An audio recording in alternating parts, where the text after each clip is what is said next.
সুপ্রিয় দর্শক, শুরু করছি ত্রয়োদশ জাতীয় সংসদ নির্বাচন উপলক্ষে বাংলাদেশ টেলিভিশন চট্টগ্রামের বিশেষ আয়োজন প্রিয় নেতা আপনাকেই বলছি।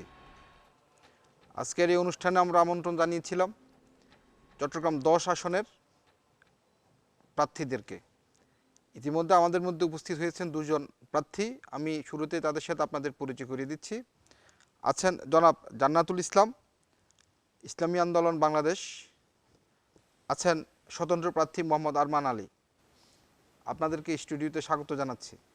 আপনারা জানেন চট্টগ্রাম 10 আসন, এটি বন্দরনগরী চট্টগ্রামের অত্যন্ত গুরুত্বপূর্ণ একটি আসন। হালিশহর এবং পাহাড়তলী একই সাথে পাঁচতাশির কিছু অংশ নিয়ে গঠিত। এই আসনে 4 লাখের বেশি ভোটার আছেন। এই ভোটারদের কাছেই ইতিমধ্যে প্রার্থীরা দিয়েছেন নানা রকমের প্রতিশ্রুতি। আমরা আজকে প্রার্থীদের কাছে জানতে চাইব ওনারা নির্বাচিত হলে ঠিক কীভাবেই এলাকার উন্নয়ন করবেন, কিভাবে এলাকার মানুষের সেবা করবেন, কিভাবে এলাকার মানুষকে আরও বেশি করে তাদের জীবনযাত্রা সহজ করার জন্য পদক্ষেপ নেবেন। সর্বোপরি একটি নতুন বাংলাদেশের দিকে যে যাত্রা, সেই যাত্রায় কীভাবে সামিল হতে চান এই প্রার্থীরা, আমরা আজকে সে আলোচনা শুনব। আমি শুরুতেই জনাব জান্নাতুল ইসলাম আসছি আপনার কাছে। এই যে দীর্ঘ ফ্যাসিবাদের যেই লড়াই, ফ্যাসিবাদ বিরোধী যে লড়াই, যে সংগ্রাম, সেই সংগ্রামের পরেই আমরা একটি মুক্ত পরিবেশে নির্বাচন করছে, দেশে নির্বাচন হচ্ছে। আপনি ইতিপূর্বেও কিন্তু নির্বাচনে অংশ নিয়েছিলেন, 2018 সালেও আপনি নির্বাচনে অংশ নিয়েছিলেন। তার আগে আপনি চট্টগ্রাম সিটি কর্পোরেশনের মেয়র পদেও নির্বাচন করেছেন। তো সব মিলিয়ে আমরা শুরুতেই একটু শুনতে চাইব আপনার কাছে যে সেই বিগত নির্বাচনগুলো এবং এবারের এই নির্বাচনের মধ্যে কি পার্থক্য আপনি খেয়াল করছেন, তো কী পার্থক্য আপনার উপলব্ধিতে আসছে? আমি সেই যে নির্বাচনের স্মৃতি ভয়াবহ স্মৃতি ছিল। ঘরেতে বেরোলে ফিরে আসবো কি না এরকম একটা অবস্থা ছিল 18 সালে।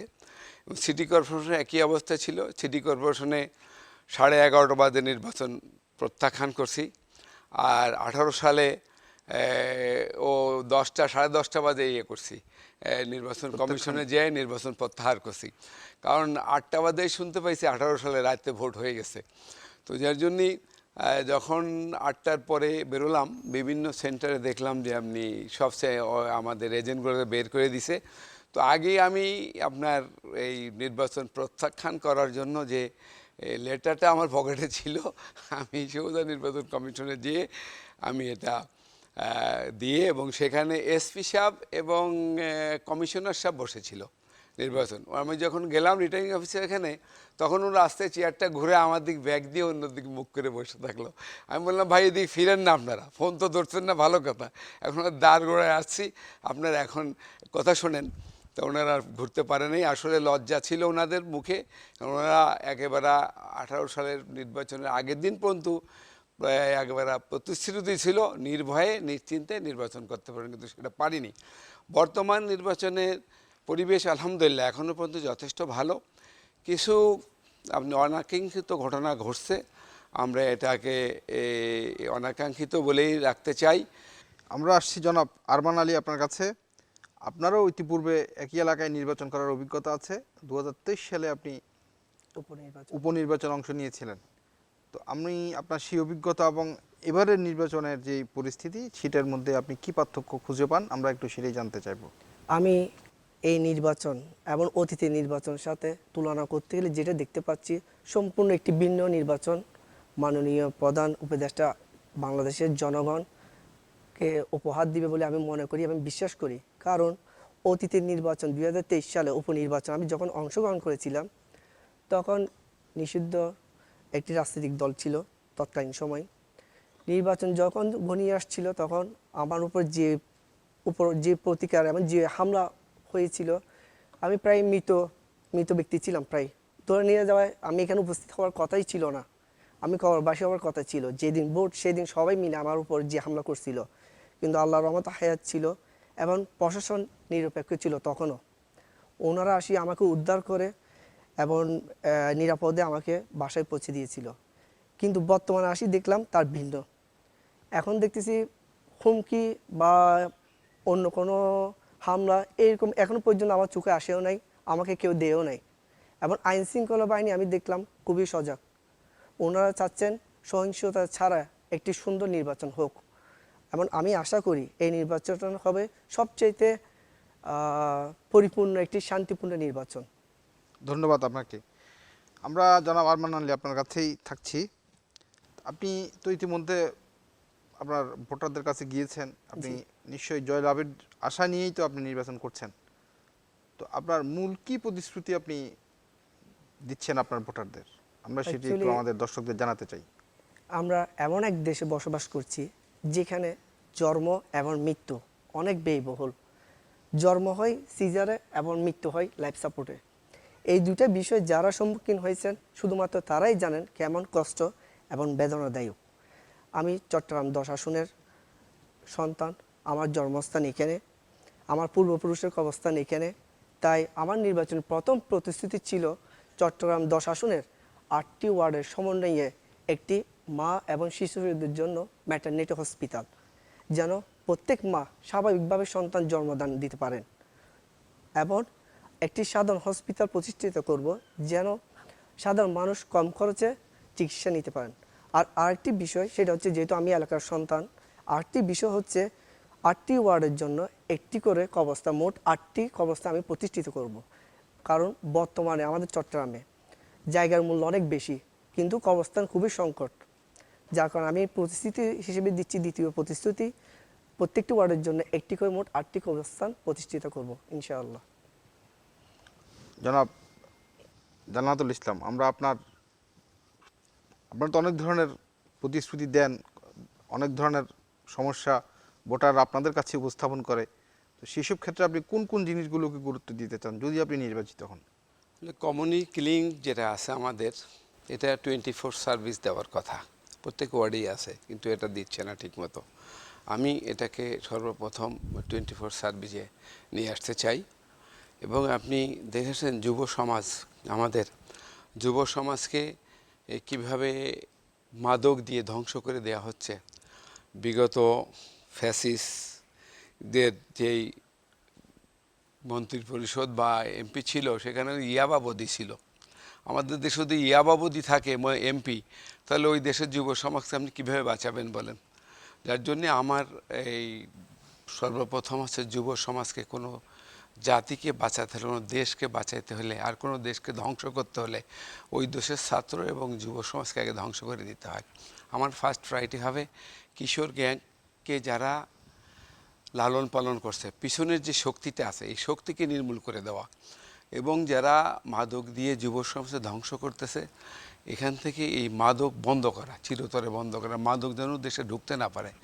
এই যুব সমাজকে আমার সর্বপ্রথমকে নিয়ে আসা। এবং হালিশহর, কুলসি, পাহাড়তলির প্রত্যেকটা এলাকা আপনি দেখবেন, আমার প্রতিনিয়ত এদিকে যাতায়াত আছে, আপনি দেখবেন যে রাস্তাঘাটের কি দুরবস্থা। রাস্তা যে কাটছে তো কাটছেই, কবে আর শেষ হবে মেরামতের কোনো ঠিক নাই। শিশুরা ধুলার জন্য অসুস্থ হয়ে যাচ্ছে, আর বৃদ্ধরা শ্বাসকষ্টে ভুগছে। এটা সিটি কর্পোরেশনের সাথে সমন্বয় করে দীর্ঘায়িত যেন না হয়, সেটার একটা ব্যবস্থা আমি নিব। এবং যুবকদেরকে আপনার এই তাদের স্কিলটা ডেভেলপ করে কারিগরি শিক্ষার দিকে আমি বেশি ধাবিত হব। তাদেরকে যেন কারিগরি শিক্ষা দিয়ে 10 আসনটাকে একটা স্কিল যুব সমাজে পরিণত করা যায়। এবং আপনার এই যে আপনার বৃদ্ধ যারা আছে, অসহায় যারা আছে, তাদের জন্য বৃদ্ধ ভাতা এবং চিকিৎসা ব্যবস্থা করা।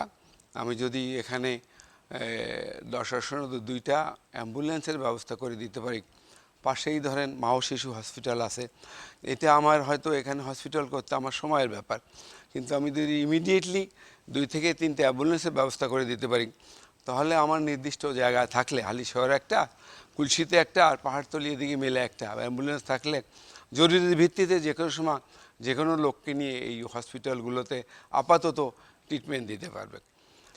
আমরা একটু সুস্পষ্টভাবে জানতে চাচ্ছি, আপনি তরুণদের দক্ষতা উন্নয়নের কথা বলছেন, স্কিল ডেভেলপমেন্টের কথা বলছেন, তাহলে কর্মসংস্থান সৃষ্টিতে আপনি ঠিক কি কি পদক্ষেপ নিতে চান? কর্মসংস্থানের ক্ষেত্রে আমি সর্বপ্রথম কারিগরি শিক্ষা প্রতিষ্ঠান গড়ে তুলে তাদেরকে কারিগরি শিক্ষা দিব। এবং তারা তাদের ব্যবসার জন্য বিনা লাভে তারা যেন সরকার থেকে টাকা পেতে পারে সেই ব্যবস্থা আমি করব।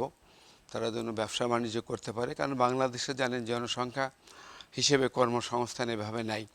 আর 10 আসনটা একটি জনবহুল এলাকা, এখানে গার্মেন্টস ইন্ডাস্ট্রি আছে, এখানে বিভিন্ন শ্রমিকদেরই বসবাস বেশি।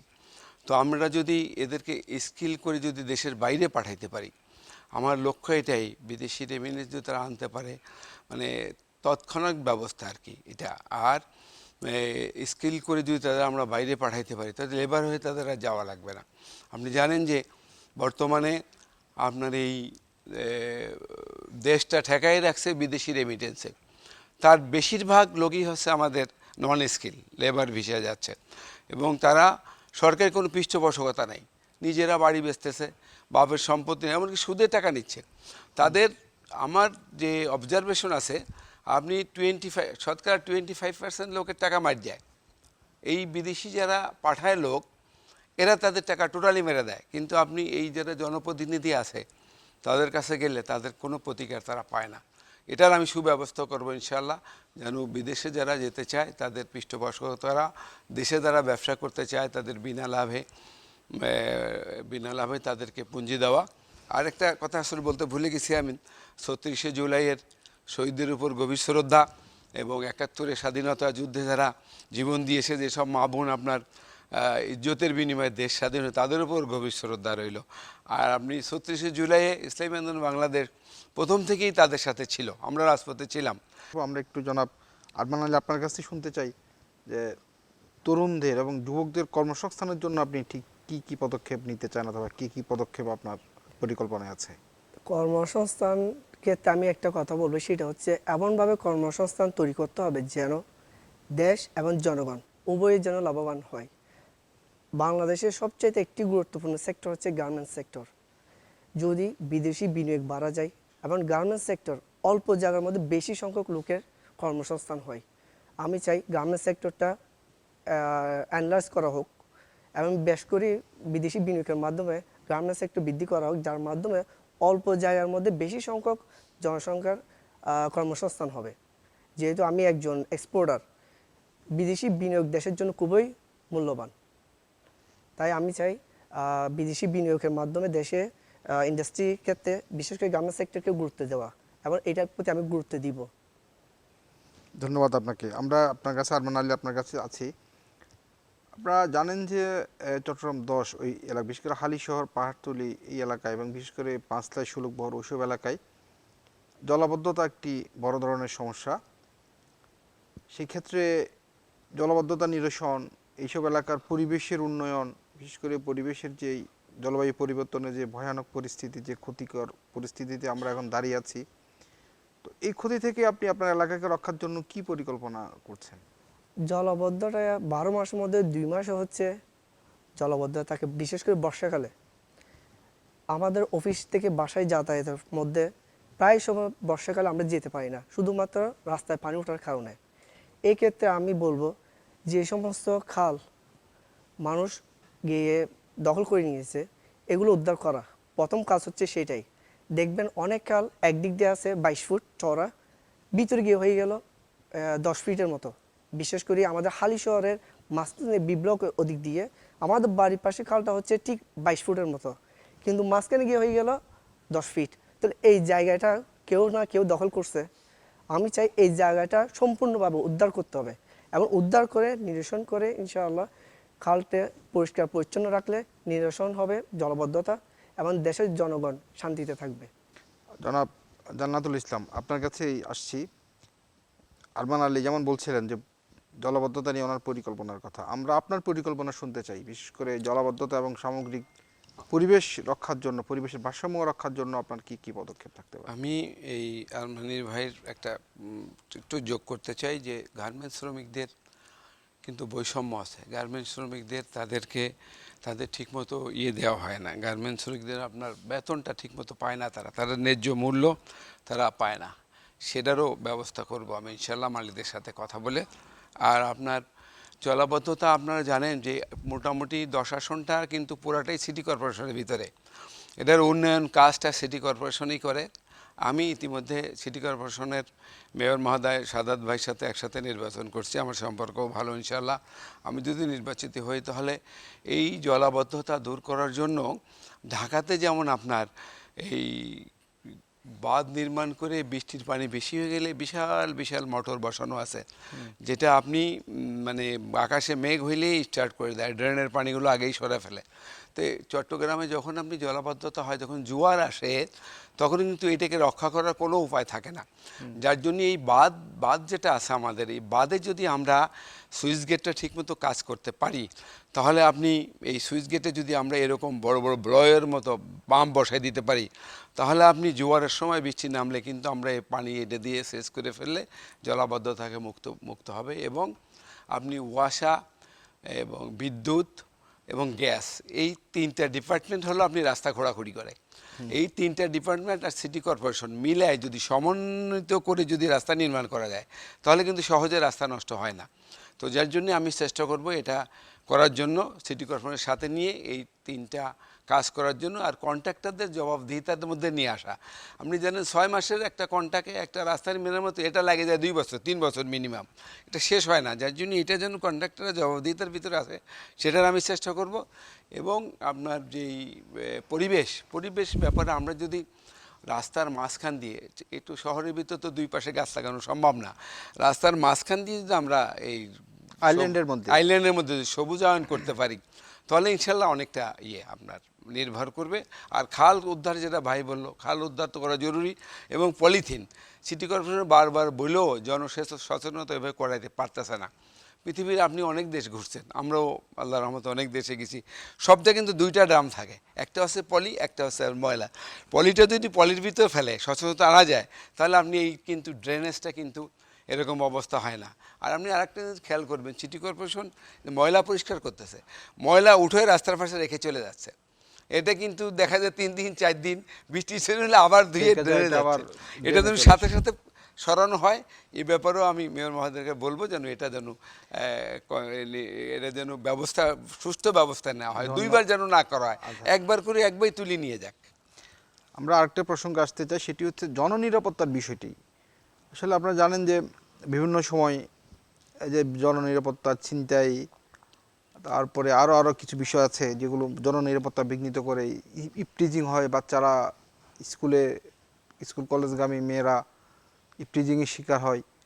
তাহলে এই যে জননিরাপত্তা নিশ্চিত করার জন্য কি পদক্ষেপ আপনি নিতে পারবেন? জননিরাপত্তাটা আপনি আমাদের যেই প্রশাসনিক যে স্বল্পতা, একটা থানায় আপনার যে পরিমাণে ফোর্স দরকার, প্রতিবেশী দেশ বলেন বা উন্নত দেশ বলেন এশিয়াতে, সেই পরিমাণে ফোর্স আমাদের কাছে নাই, বা সেই পরিমাণে ফোর্সদের আমাদেরকে বেতন দিয়ে পালাও সম্ভব না। আমাদের সচেতনতা করা দরকার। প্রত্যেক এলাকায় মুরব্বীদেরকে নিয়ে, গণ্যমান্য নিয়ে, সিটিজেন আপনার কি বলে জেন্টেলম্যান সিটিজেন, সুশীল সমাজদের, হ্যাঁ, সমাজপতিদের নিয়ে একটা কমিটি করে এই কাজগুলো কারা করে, কাজগুলো কিন্তু যুবক শ্রেণীর লোকে করে এবং কিশোর গ্যাং এরা করতেছে। এদেরকে যদি আমরা খেলাধুলার মাঠ দিতে পারি, এদেরকে যদি আমরা বিনোদনের ব্যবস্থা করতে পারি, কাজের ব্যবস্থা করা যায়, হ্যাঁ, এদেরকে যদি ব্যবস্থা করা যায়, এদেরকে যদি মাদক থেকে দূরে রাখা যায়। আপনি তো জানেন যে আপনার বাংলাদেশে মাদকের জন্য সন্তান তার মাকে বাবাকে হত্যা করতেছে। এই মাদক থেকে যদি বের করে নিয়ে আসা যায়, তো সমাজের অনেকটা আমার মনে হয় আইন শৃঙ্খলা পরিস্থিতি এটা করা, ভালো করা সম্ভব। আমরা জনাব আরমানের কাছে আসছি যে জননিরাপত্তা বিষয়ে আপনার কি পরিকল্পনা? আমরা শুনলেন জনাব জান্নাতুল ইসলাম বলছিলেন ওনার জননিরাপত্তা বিষয়ে হচ্ছে ন্যায় বিচার প্রতিষ্ঠিত করা। যেখানে ন্যায় বিচার থাকবে সেখানে অন্যায় কেউ করবে না। প্রথমত হচ্ছে কোনো ব্যক্তি যখন অপরাধে জড়াই পড়ে, তার মেজরিটি হচ্ছে প্রশাসন বিভাগ চাই এটার প্রতিরোধ করতে, কিন্তু এখানে বাধাটা হচ্ছে রাজনীতি, যেটা আমার ব্যক্তিগত অভিজ্ঞতা। রাজনীতিবিদরা প্রভাব বিস্তারের কারণে প্রশাসন ঠিকমতো কাজ করতে পারে না। জননিরাপত্তা দিতে গেলে এখানে রাজনীতির বিষয় উঠে আসে, যার কারণে খুনাখুনি, মারামারি, বেশিরভাগ মেজরিটি হচ্ছে রাজনৈতিক বিষয়ে। জনগণ চাই নিরাপদ, কিন্তু রাজনীতিবিদ যারাই আছেন তারা চাচ্ছেন তাদের প্রভাব বিস্তার করতে, যার কারণে এটা এক পর্যায়ে গিয়ে নিরাপত্তার মধ্যে হুমকি স্বরূপ হচ্ছে। আমি চাই যে সমস্ত রাজনীতিবিদ আছে মেজরিটি থেকে কিশোর গ্যাং, কিশোর অপরাধ এদের সাথে জড়িত, এরা হচ্ছে এদের হাতিয়ার। আমি চাই সমস্ত রাজনীতিবিদরা কিশোর গ্যাং থেকে দূরে থাকুক, ওদেরকে নিয়ে কোনো ধরনের হামলা প্রতিরোধ কোনো কিছু সৃষ্টি না করুক জনগণের উপর। এটাই আমার আকাঙ্ক্ষা এবং প্রতিরোধ করার জন্য আমি নিজে উদ্যোগ নিয়েছি। ধন্যবাদ আপনাকে। আমরা আরেকটা প্রসঙ্গে আসছি, সেটি হচ্ছে যে জানেন যে আপনাদের ওই এলাকা বিশেষ করে চট্টগ্রাম 10 পাহাড়তলি হালিশহর এবং এই এলাকা একটি শিল্প এলাকাও বটে। এখানে কয়েকটি অনেকগুলো শিল্প কারখানা আছে, গার্মেন্টস আছে আপনারা বলছিলেন। তো তাহলে সেক্ষেত্রে মেহনতি মানুষের জন্য, খেটে খাওয়া মানুষের জন্য, শ্রমিকদের জন্য আপনাদের কি কোনো আলাদা কোনো পরিকল্পনা আছে কিনা? শ্রমিক এবং মেহনতি মানুষদের জন্য একটা বিষয়, সেটা আমি আগেই বলি, ঘাম শুকানোর আগে তার মজুরি পরিশোধ করা প্রয়োজন। কোনো শ্রমিক যদি কোথাও চাকরি করে তার মজুরি, ন্যায্য মজুরি দিতে হবে এবং তার উপর অমানবিক নির্যাতন কোনো কিছু প্রভাব বিস্তার করা যাবে না। আমি চাই এবং আমি প্রতিষ্ঠিত করব প্রত্যেক মেহনতি মানুষ এবং শ্রমিক যেন তাদের ন্যায্য মূল্য বুঝে পায়। এই জন্য আমি তাদেরকে সহযোগিতা করব। ধন্যবাদ আপনাকে। জনাব জান্নাতুল ইসলাম, যে মেহনতি মানুষের জন্য, খেটে খাওয়া মানুষের জন্য, শ্রমিকদের জন্য আপনি কি চিন্তা করছেন? একটা প্রজেক্ট বর্তমানে আছে ভিজিএফ কার্ড, কিন্তু ভিজিএফ কার্ডটা দলীয়ভাবে আপনার দেওয়া হয়, প্রকৃত যারা মেহনতি মানুষ তারা পায় না। আমি এই ভিজিএফ কার্ডের আওতা আরও বাড়ানোর চেষ্টা করব, আর মেহনতি মানুষের কাছে যে এটা প্রকৃতভাবে খুঁজে দেখে দেওয়ার চেষ্টা করব, 1 নাম্বার। 2 নাম্বার হলো তাদের স্বাস্থ্যের জন্য একটা স্বাস্থ্য কার্ডের ব্যবস্থা করব। এই স্বাস্থ্য কার্ড নিয়ে তারা যেন হসপিটালে গেলে তাকে যেন ওই হসপিটাল কর্তৃপক্ষ যেন যথাযথ চিকিৎসা দেয়। যথাযথ চিকিৎসার ব্যবস্থা করে। যে সে বললে, মুখে বললেই আমি গরিব মানুষ, এ কথা বললে অনেক সময় মানতে বিশ্বাস চায় করে না। না। এই কার্ডটা যদি সরকারিভাবে তাকে ব্যবস্থা করে দিতে পারি তাহলে সে এটা আমরা আসছি আরেকটি প্রসঙ্গে, সেটি হচ্ছে আমাদের নারীরা পুরুষদের তুলনায় বেশ পিছিয়ে বিভিন্ন জায়গায়, বিভিন্ন ক্ষেত্রে তাদের চ্যালেঞ্জও বেশি। তারা নানা রকম ঝুঁকির মধ্যে দিয়েও তারা বসবাস করেন, কর্মস্থলে, পথে, যাতায়াতে, সব কিছুতে। তাহলে নারীদের জন্য কি, নারী উন্নয়নের জন্য কি আপনার কি আলাদা কোনো পরিকল্পনা আছে কি? হ্যাঁ, নারী দেশের অর্ধেকের বেশি হচ্ছে নারী। নারী যতক্ষণ পর্যন্ত আপনি স্কিল না বানাইতে পারবেন, নারী যতক্ষণ আপনি তার নিরাপত্তা পরিপূর্ণ নিতে না পারবেন, নারীকে যখন তার, আপনারা জানেন ইসলাম সবচেয়ে নারীকে অধিকার বেশি দিচ্ছে। এই কোরআনের আলোকে তার অধিকারটা যদি তাকে বুঝায় না দিতে পারি আমি, তাহলে তাকে সামনে আনানো সম্ভব না। অনেক নারীরা কিন্তু যোগ্য আছে আমাদের এখানে, কিন্তু স্পেসের অভাবে তারা তাদের যোগ্যতা প্রমাণ করতে পারতেছে না। আমি চাই যে তাদের বিভিন্ন গার্মেন্টস ইন্ডাস্ট্রি বলেন, তারপরে বিভিন্ন কর্মসংস্থার ব্যাপারে তাদেরকে আরও সামনে নিয়ে আসা এবং তাদের নিরাপত্তার জন্য সর্বোচ্চ ব্যবস্থা নেব ইনশাল্লাহ। আমি নারী যেন সুস্থভাবে তার কর্মস্থলে যেতে পারে, মেয়ে যেন সুস্থভাবে স্কুলে যেতে পারে, কলেজে যেতে পারে, এই ধন্যবাদ ব্যবস্থা আমি আপনাকে। করবো ইনশাআল্লাহ। জনাব আরমান আলী, আপনার নারী উন্নয়ন নিয়ে আপনার পরিকল্পনা সম্পর্কে নারীর একটু বলুন। শিক্ষা এবং নারী ক্ষমতায়ন খুবই প্রয়োজন। প্রথমত হচ্ছে কোনো নারী যখন গর্ভবতী হন, সাধারণত তারা যায় মহিলা চিকিৎসকের কাছে, বা যেমন আমার ক্ষেত্রে আমি দেখেছি এনআইডি বানানোর ক্ষেত্রে অনেক মহিলা, যেহেতু ওনারা হিজাব পরেন, ওনারা যখন ছবি তুলতে যান তখন যদি ওখানে দেখতেছেন একজন আইটি অফিসার আছেন, উনি হচ্ছেন পুরুষ, তখন ওনাদের থেকে এটা হে প্রতিপন্ন মতো লাগে। যদি ওই সেক্টর যদি কোনো একজন মহিলা বা নারী থাকতো, তাহলে ওনারা নির্বোধ বা মানে নিশ্চয়তার মাধ্যমে ছবিটা তুলতে পারতেছে। তো আমি চাচ্ছি নারীদের শিক্ষা ক্ষমতায়নের পাশাপাশি ওনাদের কর্মসংস্থানের ক্ষেত্রে চিকিৎসা এবং আইটি সেক্টরটা আমি বেশ মনোযোগ দিয়েছি। আমি চাচ্ছি আইটি সেক্টরে ওনাদের কর্মসংস্থান হোক এবং চিকিৎসার ক্ষেত্রেও ওনাদের অবদান অনেক গুরুত্ব। তাই আমার মূল থিওরিটা হচ্ছে ওনার জন্য আইটি সেক্টরটা বেশ রপ্ত করেন। ধন্যবাদ আপনাকে। আমরা একেবারে শেষ দিকে চলে আসছি। আমরা আমাদের সর্বশেষ পয়েন্ট আমরা যেটি আলোচনা করব সেটি জনাব আরমান আলী, সেটি হচ্ছে খেলাধুলা। আসলে আমাদের জাতি গঠনের জন্য খেলাধুলা খুবই অপরিহার্য, এবং আপনাদের যে সংসদীয় এলাকা ওখানেই মনে হয় একটি শারীরিক শিক্ষা কেন্দ্র, শিক্ষার প্রতিষ্ঠান আছে হালিশহরে। তো সব কিছু মিলিয়ে ওই আপনাদের সংসদীয় আসনের মধ্যে খেলাধুলার প্রসারের জন্য আপনাদের কি পরিকল্পনা, বিশেষ করে কিভাবে খেলাধুলার মাঠ বৃদ্ধি করবেন সেই ব্যাপারে কি আপনারা কোনো কিছু আপনাদের চিন্তায় আছে কিনা? বর্তমানে আমি আপনার চিন্তা আছে। আলী ফাউন্ডেশনের চেয়ারম্যান এবং আলী স্পোর্টসেরও চেয়ারম্যান। এই স্পোর্টস হচ্ছে একটা খেলাধুলার ক্লাব, যেখানে আমাদের মূল উদ্দেশ্যটা হচ্ছে কোনো মাদকাসক্ত ব্যক্তি যেন মাদক গ্রহণ না করেন, খেলাধুলায় ওরা আসক্তি থাকুক। যার কারণে আমার ক্লাবে ফুটবল, ক্রিকেট, বিভিন্ন স্পোর্টস জোন আমি তৈরি করেছি, যেন মানুষ বিভিন্ন সময়ে মাদক গ্রহণ না করে খেলাধুলা আসক্তি হোক। তাহলে এটা নির্মূলের জন্য আমি নিজেই প্রতিষ্ঠা করেছি আলী স্পোর্টস। এবং আমার ইচ্ছে ছিল আমাদের ওখানে এখন খেলাধুলার জায়গা খুবই নগণ্য, নাই বললেই চলে, কমে গেছে অনেক। নাই বললেই চলে। কিন্তু আমাদের একটা জায়গা আছে ওখানে, আমাদের বাড়ির পিছনে, যেহেতু আমি ওখানকার স্থানীয়, ওই জায়গাটা আমি একটা স্পোর্টস জোন এরিয়া করেছি, যেন সবাই মিলেমিশে বিনামূল্যে খেলাধুলা অংশগ্রহণ করতে পারে। ধন্যবাদ আপনাকে। জনাব জান্নাতুল ইসলাম, খেলাধুলার উন্নয়নে, খেলাধুলার প্রসারে আপনার পরিকল্পনাটা একটু সংক্ষেপে বলবেন। হ্যাঁ, কি নিব, পরিকল্পনা নেওয়ার আগেই তো প্রায় ধ্বংসের দ্বার। একটা জাম্বুরা ফিল্ড নামে একটা ফিল্ড ছিল আমাদের। প্রথম তখন শিশু পার্ক করলো, বললো যে না, এটা শিশু পার্ক হচ্ছে, এই অংশটা আমরা খেলাধুলা রাখবো। কয়েক বছর পরে এটা ওয়াকিং স্পেস করে ফেলছে। এরকম তারপরে বিভিন্ন সময় এই আপনার 54 বছরে যে যেখানে পাইছে, যেই ক্ষমতাধর যখন আসছে, সে যেখানে পাইছে সেখানে জায়গা দখল করে, মাঠ দখল করে সে আপনাকে খেলাধুলার স্পেস নাই বললেই চলে। তো এই খেলাধুলার স্পেস মাঠগুলা পুনরুদ্ধার করব, ইনশাআল্লাহ করার চেষ্টা করব আমি। আর আমি এমপি টুর্নামেন্ট চালু করব বছরে, ফুটবল টুর্নামেন্ট এবং ক্রিকেট টুর্নামেন্ট।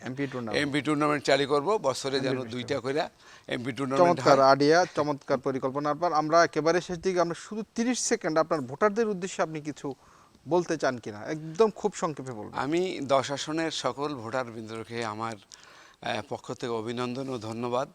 আমি বলতে চাই যে আমি শাসক হইতে চাই না, আমি সেবক হইতে চাই।